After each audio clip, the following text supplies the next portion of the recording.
Hello மகளே, good evening. நேற்று நம்ம போட்ட வீடியோவுக்கு நல்லா சப்போர்ட் கொடுத்தீங்க, ரொம்ப நன்றி. இன்றைக்கி நம்ம ஒரு புது கதையோட அண்ட் புது ரொட்டீனோடு வந்திருக்கோம். ரொட்டீன்னு சொல்ல முடியாது, 4 நாள் ஆச்சு துணியெல்லாம் மடித்து.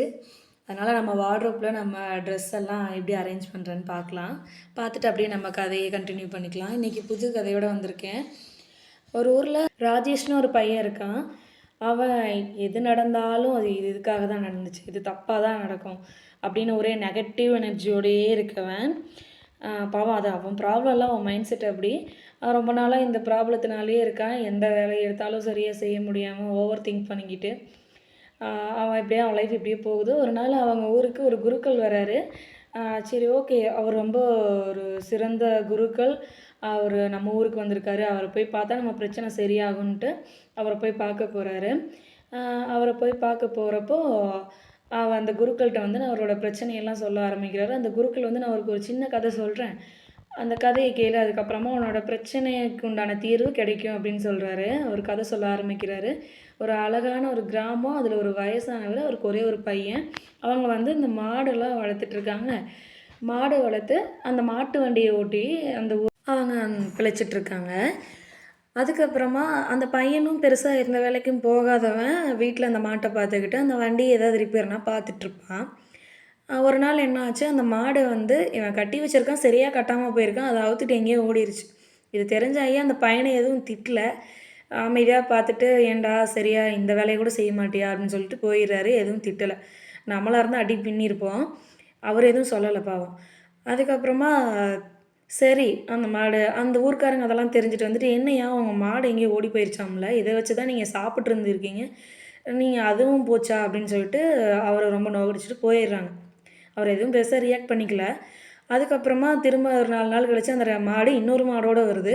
அது தெரிஞ்ச ஊர்க்காரங்க திரும்ப வந்து, பரவாயில்லையே உங்களுக்கு நீங்கள் லக்கி தான் போல், ஒரு மாடு போய் 2 மாடாக வந்திருக்கு அப்படின்னு சொல்லி கிண்டல் அடிச்சுட்டு போயிடுறாங்க. அந்த ஐயா அது எதுவும் பெருசாக ரியாக்ட் பண்ணிக்கல. ஆனால் ஒரு வார்த்தை சொல்கிறாரு, இது நல்லதுக்கா இல்லை கெட்டதுக்கான்னு தெரில, இது போக போக தான் தெரியும், நான் எதுவும் பெருசாக எடுத்துக்கல அப்படின்னு சொல்லிட்டு ஒரு அமைதியாக இருந்துடுறாரு.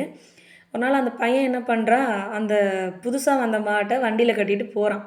அது வந்து வீட்டில் வளர்த்த மாடாக இருந்தால் பரவாயில்ல, அது சொல் பேச்சு கேட்டு நடக்கும். அவங்க வந்து அந்த மாட்டை என்ன பண்ணியிருப்பாங்க, பழக்கியிருப்பாங்க. இது வந்து ஊருக்குள்ளே அங்கேயும் ஓடி சுற்றிட்டு இருந்த மாடு, கோயில் மாடு.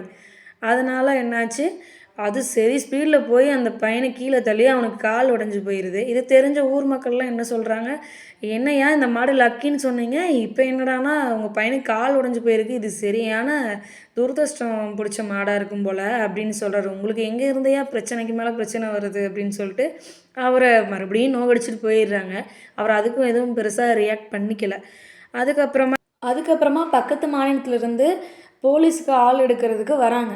வயசு பசங்களாம் இருப்பாங்கள்ல, அவங்களெல்லாம் போலீஸுக்கு ஆள் எடுக்க கவர்மெண்ட் ஆர்டருங்க இது, நாங்களே ட்ரைனிங் கொடுப்போம் அப்படின்னு சொல்லி எடுக்கிறாங்க. இது கட்டாயமாக வீட்டில் ஒரு பையனை வந்து அனுப்பி வச்சே ஆகணுன்றாங்க. ஊர் மக்கள்லாம் வேணாம் முடியாதுன்னு சொன்னாலும் அதெல்லாம் முடியாது, இது கவர்மெண்ட் ஆர்டர் எடுத்தே தான் ஆகணும்னு வலுக்கட்டாயமாக கூட்டிகிட்டு போகிறாங்க. நம்ம பெரியவர் வீட்லேயும் ஒரு பையன் இருக்கான்னு தெரிஞ்சுட்டு அங்கே போகிறாங்க. அங்கே போய் பார்த்தா அவங்க கால் உடஞ்சிருக்கு, இவன் வந்து அதுக்கு எலிஜிபிள் கிடையாது அப்படின்னு சொல்லிட்டு விட்டுட்டு போயிடுறாங்க. இது தெரிஞ்ச ஊர்க்காரங்களாம் மறுபடியும் வராங்க.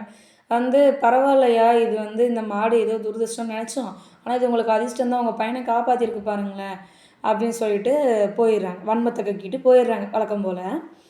அதுக்கப்புறமா அந்த ஐயா அதுக்கும் எதுவும் பெருசாக ரியாக்ட் பண்ணல. எது நடந்தாலும் அதுக்கு பின்னாடி ஒரு நன்மை இருக்குன்ட்டு அவர் மனசில் நினச்சிட்டு அவர் கம்முன்னா ஒரு வேலையை பார்க்க ஆரம்பிச்சிடுறாரு. இதோட அந்த குருக்கள் கதையை முடிச்சிடுறாரு. நம்ம ராஜேஷும் யோசிக்க ஆரம்பிச்சிடுறாரு.